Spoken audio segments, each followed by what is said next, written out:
Hello and welcome back to Audience. I'm your host, Craig Hewitt from Castos. Well, it's been a couple of months since we launched the podcast, and today in this episode, we're going to walk through some of our analytics. That's kind of the whole point of the podcast here, is to follow us on our journey as we build a podcast audience from scratch with only the resources we have kind of already built in within kind of our business and our brand and our audience that's already existing outside of the podcast. So we have 9 total podcast episodes that we've released. The first of which was a teaser episode, which I don't really count as being an official episode.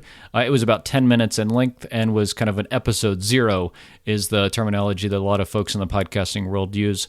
It was just to kind of set the stage, let folks know what the podcast is all about, what they can expect out of listening to it, and a way to kind of promote the podcast ahead of the official launch date.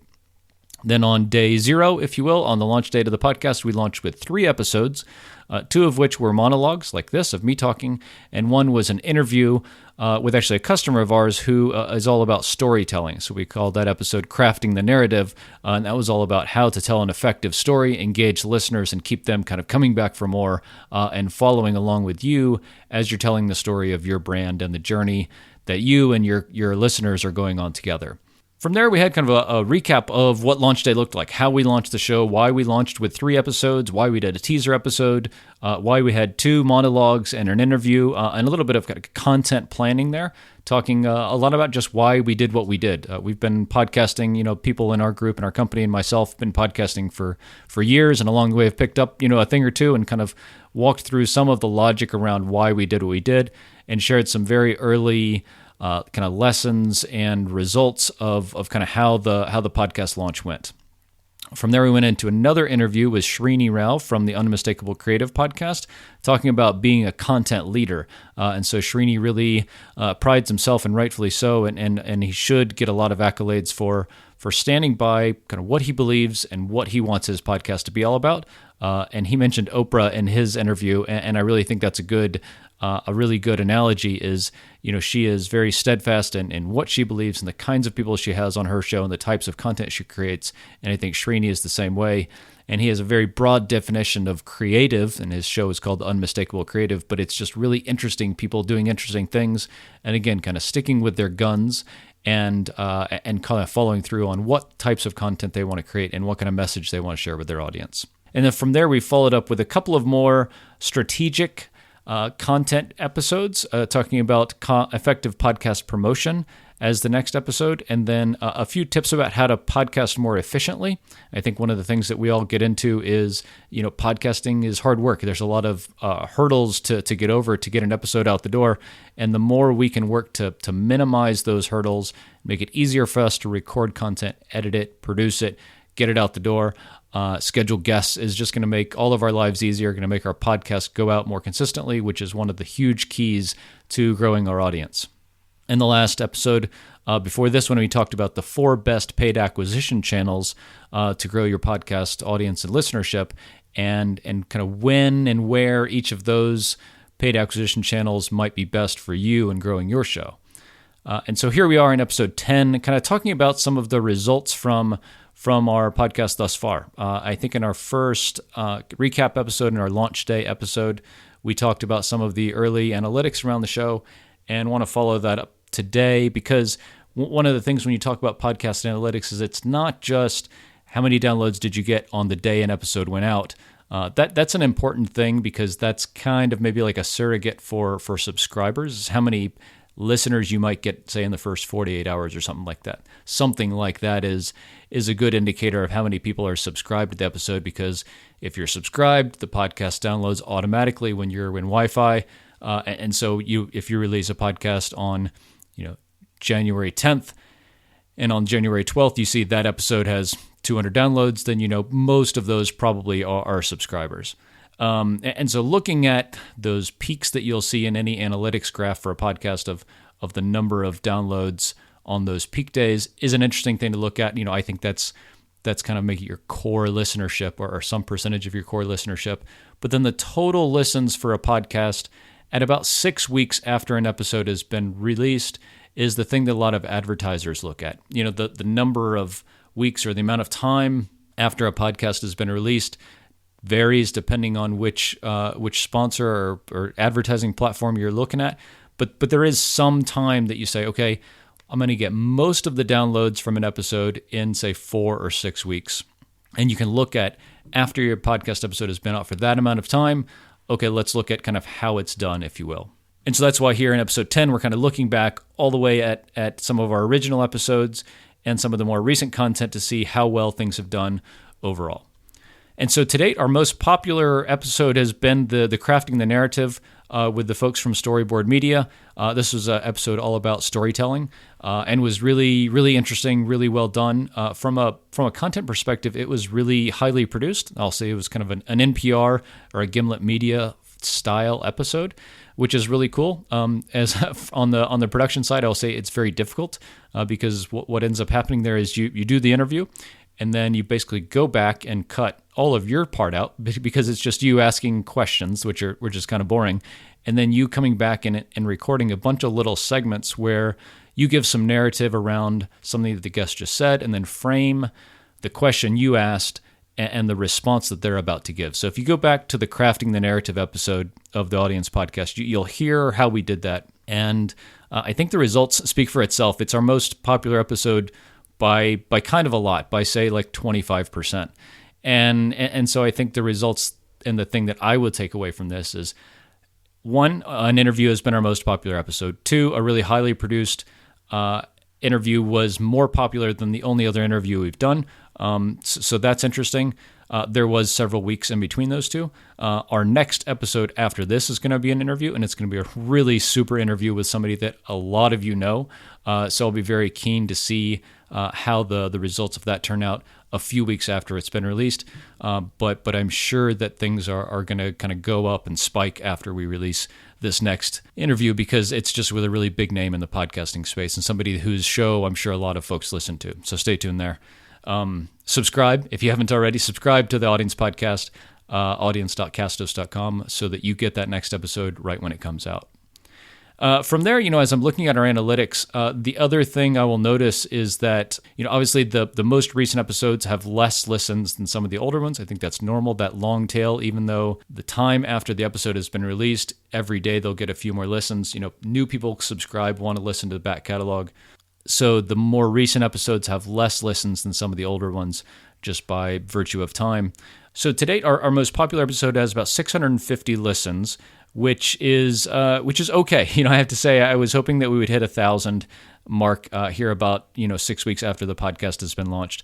I was hoping we would get about 1,000 listens per episode at this point, and we're not there. So we're about halfway there, maybe. So that's a little discouraging.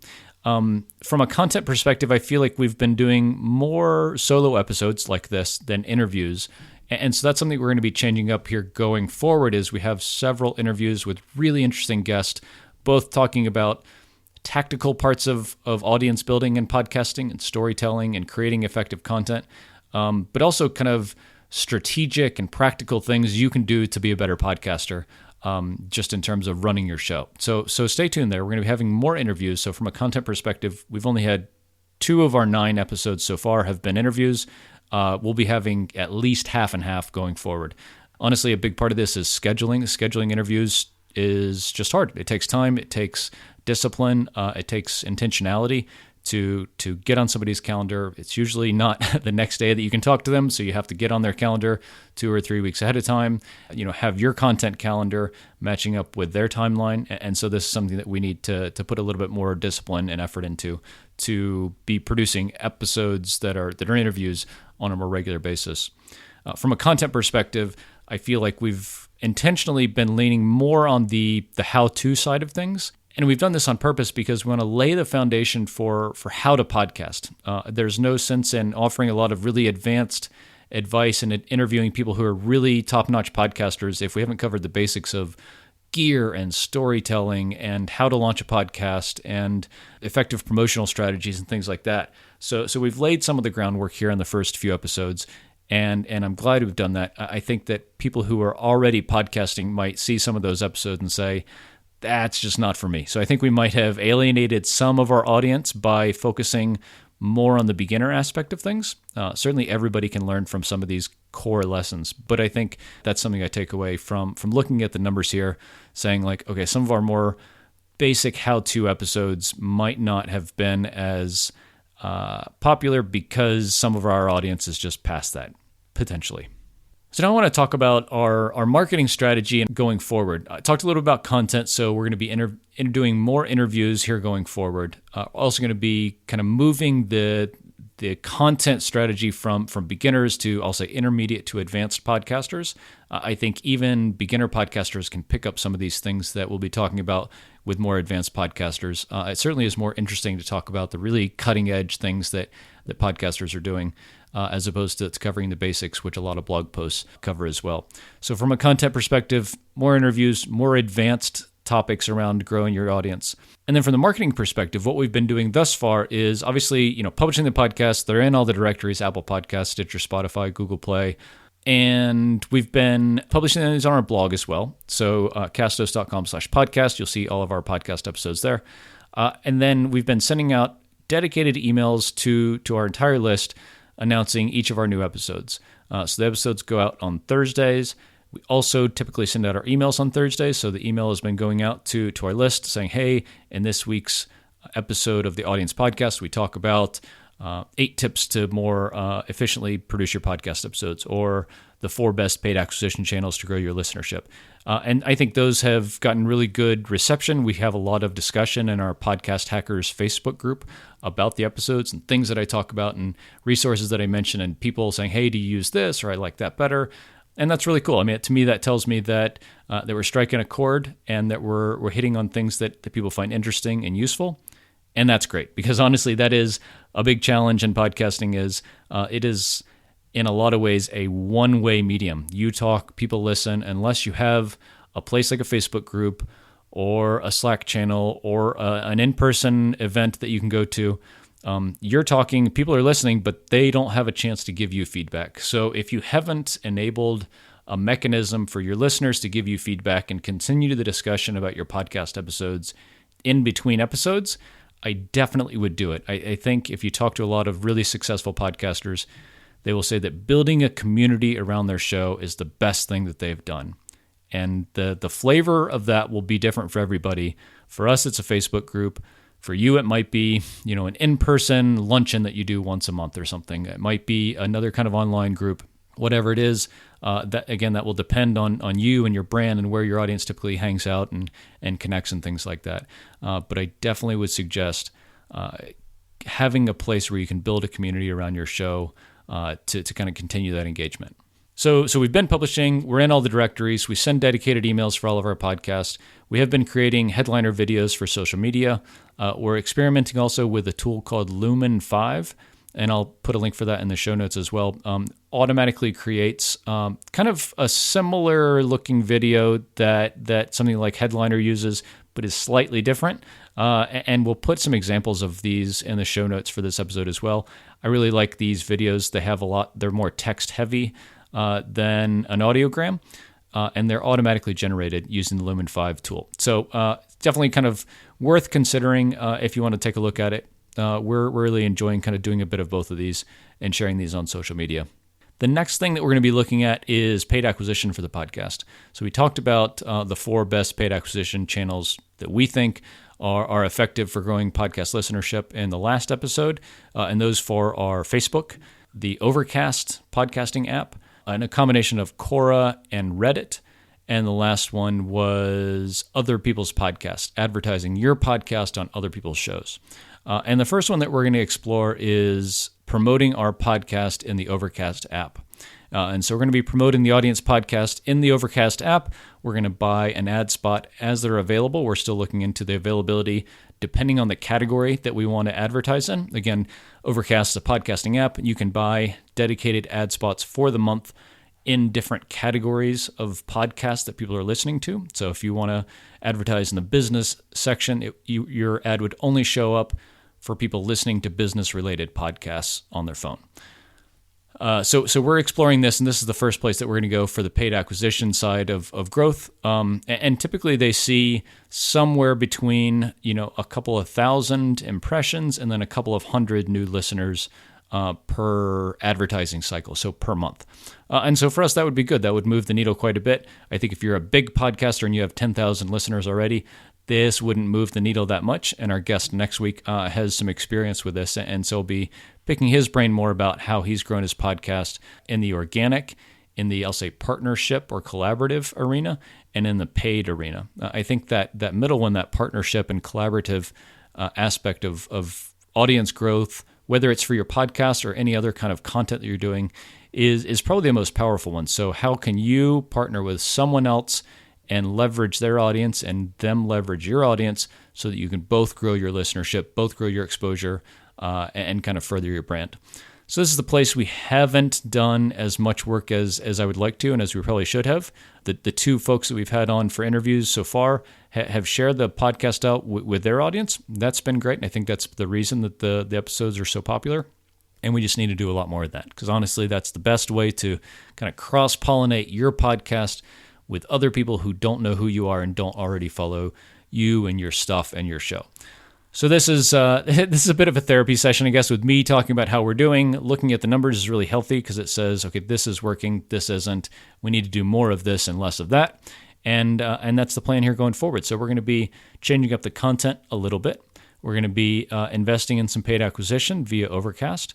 And we're going to be really focusing on the guests and the promotion of our content through our guests. So having our guests really promote the episodes that they're on as a way to spread the word about the show, and hopefully folks in their audiences find it helpful and subscribe and follow along as well. So if that's been an interesting look at our podcast and really being transparent about kind of how things are going with us so far, I always wish that things were going better. I wish we had tens of thousands of listeners already, but that's not practical. And I think that's a good lesson here, is that building a large podcasting audience does not happen over time. If you plan on doing this for less than a year and having a big audience, I think you're fooling yourself unless you're the one in a million that this kind of thing happens to just out of the blue and poof, you have a big, huge audience. It takes time. It takes putting in effort and publishing the episodes every week and being really practical and strategic about how you go about creating the content, who it's for, how you can engage with other people's audiences, and how you can grow your listenership strategically and effectively. So I hope that's helpful and entertaining. And if you have any questions or comments for us about this episode, please drop a comment in the show notes for this episode, castos.com/podcast. And as always, our ask is, if you're enjoying the podcast, finding it informational and entertaining and helpful for you in your podcasting journey, if you could share it with another podcaster you know, that would be great, and help us kind of spread the word about our show and help other folks and follow along with our journey. Thanks so much, and we'll see you next week.